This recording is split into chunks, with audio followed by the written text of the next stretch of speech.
मुख्यमंत्री योगी आदित्यनाथ अयोध्या के सोहाल विकासखंड परिसर में आयोजित कार्यक्रम में वीकापुर विधानसभा क्षेत्र की 432 करोड़ की 217 विकास परियोजनाओं की सौगात दी है। उन्होंने किरौनी सोहावल नगर पंचायत का नाम मां ज्वाला देवी नगर पंचायत और भरतकुंड भदरसा नगर पंचायत का नाम भरत नगर भरतकुंड करने की घोषणा की है। साथ ही स्वर्गीय मुन्ना सिंह की प्रतिमा का अनावरण किया है और लाभार्थियों को प्रमाण पत्र व आवास की चाबियां बांटी हैं। वहीं संबोधन में मुख्यमंत्री ने विपक्ष पर निशाना साधते हुए कहा कि पहले जिन्होंने हनुमानगढ़ी में नमाज की अनुमति दी थी वे जामा मस्जिद में हनुमान चालीसा पढ़ने देंगे। उन्होंने कहा कि आज अयोध्या भव्य और जगमग है। प्रधानमंत्री मोदी के विजन से यह सोलर सिटी बन चुका है। उन्होंने क्योंकि सूर्यवंश की राजधानी है। सीएम योगी ने कहा कि डबल इंजन सरकार ने बिना भेदभाव के विकास किया है। राम की पैड़ी अब हरिद्वार की हर की पैड़ी की तरह साफ है। रोज सरयू आरती होती है। उन्होंने आरोप लगाया कि सपा कांग्रेस ने मंदिर निर्माण रोका और राम भक्तों पर गोली चलवाई और अयोध्या की पहचान पर संकट खड़ा किया। कार्यक्रम में जनप्रतिनिधि, अधिकारी और बड़ी संख्या में स्थानीय लोग मौजूद रहे। प्रदेश सरकार विकास और जन कल्याण की प्राथमिकता देते हुए आधारभूत सुविधाओं का विस्तार कर रही है।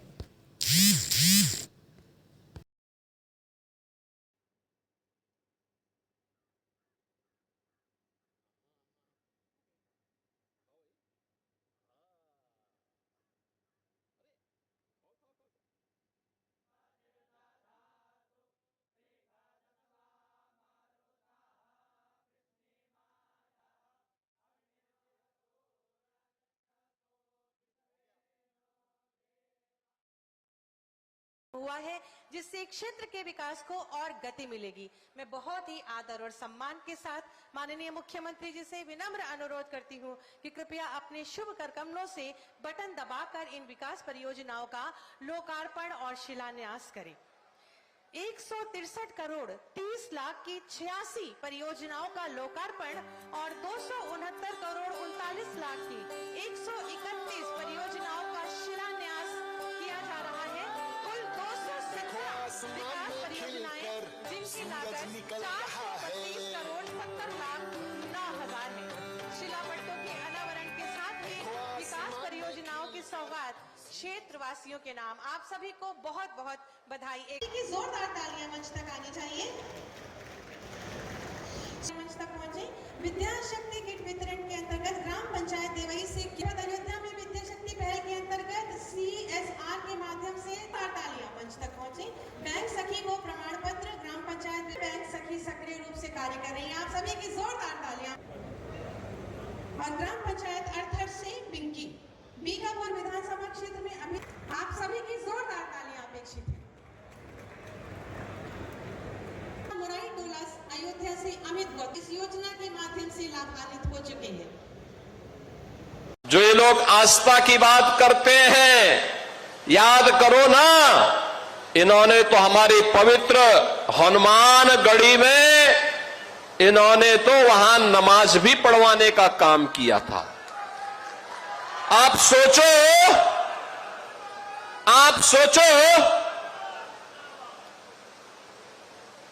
कल्पना करिए, क्या कोई जामा मस्जिद में कभी हनुमान चालीसा का पाठ कर पाएगा? क्या सरकारें करवा पाएंगी? क्या समाजवादी पार्टी और कांग्रेस करवा पाएगी? अगर नहीं करा पाएगी तो ये पाप क्यों करवाया गया था? अयोध्या में हनुमानगढ़ी की सीढ़ियों पर नमाज पढ़वाने का पाप क्यों करवाया गया था? भाइयों, कौन करवा रहा था ये? बहन और भाइयों, आज अयोध्या आप देखते होंगे, हमारी अयोध्या तीनों लोकों से न्यारी है। अब अयोध्या वैभवशाली है। वहां की गलियां अब चमक रही है, लाइट रहती है और देश की चुनिंदा उन सिटी में से एक जो सोलर सिटी हो, प्रधानमंत्री मोदी जी का विजन, मोदी जी ने कहा कि सूर्य वंश की राजधानी है, तो सूर्य वंश की राजधानी भगवान सूर्य की रोशनी से ही रात्रि में भी जगमगाहट होनी चाहिए, और अयोध्या सोलर सिटी बन गई है। आज आस्था आती है, लाखों लोग अयोध्या आते हैं, अभिभूत होकर के जाते हैं। इन्होंने हनुमानगढ़ी की सीढ़ियों पर नमाज पढ़ाने का पाप किया था, और हम लोगों ने अयोध्या को स्वच्छ और सुंदर बनाकर के सनातन धर्म की एक सांस्कृतिक राजधानी के रूप में फिर से उसकी स्थापना के साथ जोड़ा ही है। जोड़ने के साथ आज अयोध्या को सरयू जी की आरती और राम जी की पेड़ी भी मिली है, और नए घाट से लेकर के गुप्तार घाट तक घाटों की एक लंबी श्रृंखला भी अयोध्या धाम को देकर के अयोध्या को एक नई पहचान दिलाई है। बहनों और भाइयों, आज अयोध्या में भक्ति पथ हो, राम पथ हो, जन्मभूमि पथ हो, ये सभी अयोध्या की पहचान बन रहे हैं। जो सिंगल लेन था, जो 4 लेन और 6 लेन की सड़कें हैं, चारों ओर से एयर कनेक्टिविटी, रेलवे की कनेक्टिविटी, रोड की कनेक्टिविटी आज अयोध्या को नई पहचान दिला रहा है। स्वाभाविक रूप से अयोध्या को पहचान मिलेगी तो बीकापुर को भी, रुधौली को भी, मिल्कीपुर को भी, गोसाईगंज को भी उसका लाभ प्राप्त होगा। सबको लाभ प्राप्त हो रहा है, और वही कहने के लिए आज मैं आपके पास आया हूं, आपसे कहने के लिए। अयोध्या में राम मंदिर निर्माण समिति के अध्यक्ष नृपेंद्र मिश्र अयोध्या पहुंचे। निर्माण समिति की बैठक में हुए शामिल। चढ़ाव चोरी मामले पर बोले, यह घटना अपने आप में कलंक है। हम सभी स्वयं को छोटा महसूस कर रहे हैं। कहा, उम्मीद है व्यवस्थाओं में सुधार होगा और भविष्य में ऐसी पुनरावृत्ति नहीं होगी। पुराने मंदिर स्मारक का निर्माण लगभग पूरा अब हो चुका है। वहाँ 24 घंटे अखंड ज्योति जलाने की तैयारी है। हुतात्मा स्मारक का निर्माण जुलाई के अंत तक पूरा होने की उम्मीद। 30 जुलाई तक राम मंदिर के सभी प्रमुख निर्माण कार्य पूरे होने का लक्ष्य। केवल 4 किलोमीटर लंबी बाउंड्री वॉल का कार्य शेष, इसमें 30 सितंबर तक पूरा करने का लक्ष्य। राम मंदिर का ऑडिटोरियम दिसंबर 2026 तक बनकर तैयार रहेगा। रामकथा संग्रहालय की 20 गैलरियों की स्टोरी लाइन तैयार। वीडियो प्रस्तुत पर बैठक में अंतिम निर्माण होगा। सीईओ की नियुक्ति के लिए गठित 3 सदस्यीय समिति अंतिम फैसला करेगी।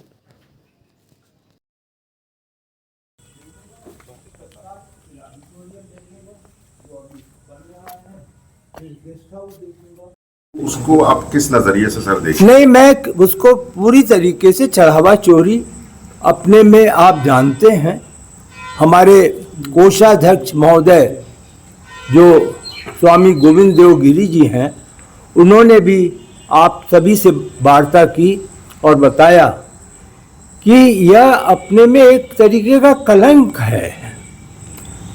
एक तरीके से राम मंदिर में यह घटना घट गई, इसका हम सभी को एक खेद ही नहीं, एक तरीके से हम सभी उससे छोटापन महसूस कर रहे हैं।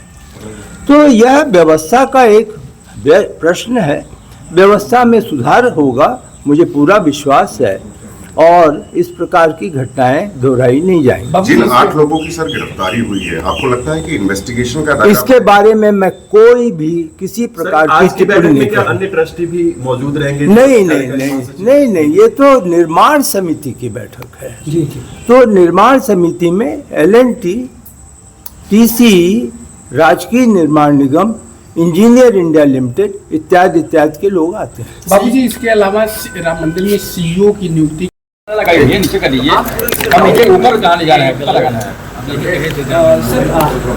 मैंने कल समीक्षा की।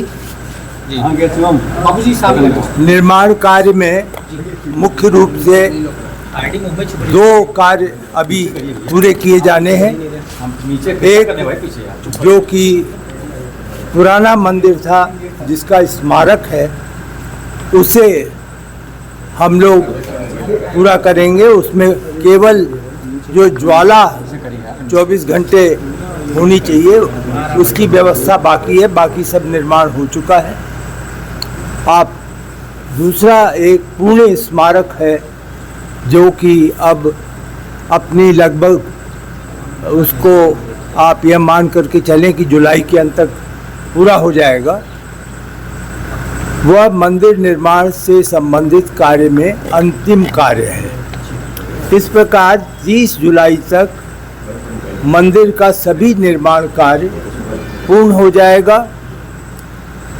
जो 2 कार्य चलते रहेंगे, एक बाउंड्री वॉल है 4 किलोमीटर लंबी, वह कार्य चलेगा, और मंदिर परिसर के बाहर जो ऑडिटोरियम है उसका कार्य लगभग नवंबर-दिसंबर तक होगा। इसके अतिरिक्त जो संग्रहालय है, राम कथा संग्रहालय, वह कार्य 20 गैलरी हैं। 20 गैलरी में सभी अपनी अपनी स्थिति, स्क्रिप्ट वगैरह आप जानते हैं, उसके क्या क्या स्टेप्स होते हैं, तो उसकी जो स्टोरी लाइन है वो अब बन गई है, और अब उसका टेक्नोलॉजी के साथ वीडियो किस प्रकार का होगा उस पे अंतिम रूप से एक तरीके से निर्णय लिया जाएगा, जो आज और कल की बैठकों में हम कार्य करेंगे। बाबूजी, इसके अलावा जो सबसे लंबा चैलेंज अब था मंदिर निर्माण में, बाउंड्री वाल का। जी जी। बारिश भी हो रही है, तो क्या बाउंड्री वाल अपने तय समय सीमा पे पूरा हो पाएगा या कोई कठिनाइयाँ? कल मैंने उसका निरीक्षण मौके पर भी जाकर के किया था, और हमें पूरा विश्वास है कि 30 सितंबर तक बाउंड्री वॉल आज की तारीख की जो प्रगति है उसके अनुसार पूर्ण हो जाएगा। बाबूजी, जैसा बैठक होनी है, बैठक को लेके क्या चर्चा हुई? कल अगर देखा जाए तो 13 जुलाई को बैठक होनी है। बैठक में क्या रहेगा? कौन सी 13 जुलाई? मतलब ये कहा गया था बैठक होनी है 22 जुलाई को सर, 22 जुलाई कांग्रेस की बैठक होनी है। नहीं, मैं उसके बारे में मैं नहीं जानता, मुझे तो अभी सूचना भी नहीं मिली है। अच्छा, कल आप मंदिर परिसर में काफी समय तक रहे, आपने बाकी चीजों का भी मुआयना किया, तो व्यवस्था कितनी बदली है, क्या बेहतर? नहीं, मेरी व्यवस्था का मुआयना मैंने बिल्कुल नहीं किया, वो मेरे कार्य क्षेत्र के बाहर है। बाबूजी, इसके अलावा राम मंदिर में लगातार श्रद्धालु भी आ रहे हम हैं। कैसे करें बताइए आप राम मंदिर में लगातार श्रद्धालुओं की संख्या भी बढ़ रही है, तो ऐसे राम भक्तों से क्या आप अपील करना चाहेंगे? देखिए, राम भक्तों से अपील क्या, वो अपनी श्रद्धा के अनुसार भगवान राम लला का दर्शन करने आते हैं। नीचे कर लीजिए, आपको मालूम है बहुत नीचे की कि यह स्थान रामलला का दर्शन अपने में विश्व में अनोखा है। सभी मंदिरों की तुलना की जाए, सभी मंदिर हमारे अर्चना श्रद्धा के पात्र हैं, लेकिन ये जो रामलला का मंदिर है, जो एक लंबे अरसे तक एक आप माने आंदोलन चला, उसके बाद भगवान राम अपने पुराने स्थान पर आए हैं, तो ये अपने में बहुत बड़ा मंदिर है। श्रद्धालुओं की संख्या भी इसमें कभी कम नहीं होगी। आप विश्वास माने, हर सनातन धर्म का व्यक्ति इस स्थान में एक बार अवश्य आना चाहेगा। चढ़ावा चोरी की सर जो बातें जब निकल करके आई, भाजपा के पूर्व प्रदेश अध्यक्ष और लघु सूक्ष्म एवं मध्य उद्योग मंत्री भूपेंद्र सिंह चौधरी आज अयोध्या पहुंचे।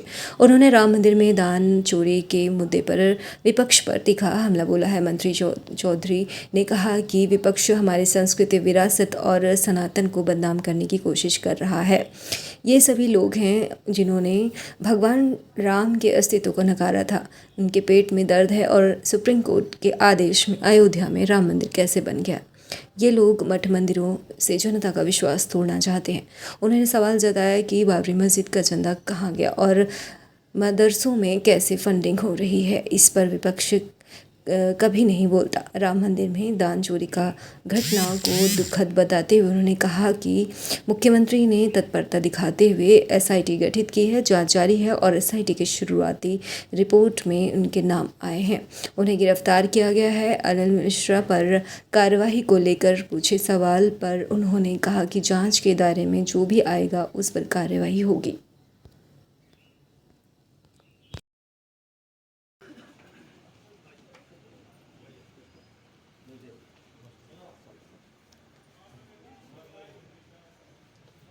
जैसे समाजवादी पार्टी और अलग अलग विचार कांग्रेस, तो इसको किस तरह से देखते हैं? समाजवादी पार्टी और कांग्रेस पार्टी का एजेंडा हमेशा हमारी परंपरा, हमारी विरासत, हमारी संस्कृति और सनातन को बदनाम करने का रहा। इन लोगों का हमेशा एजेंडा रहा कि हिंदुओं को और हिंदू समाज को अपने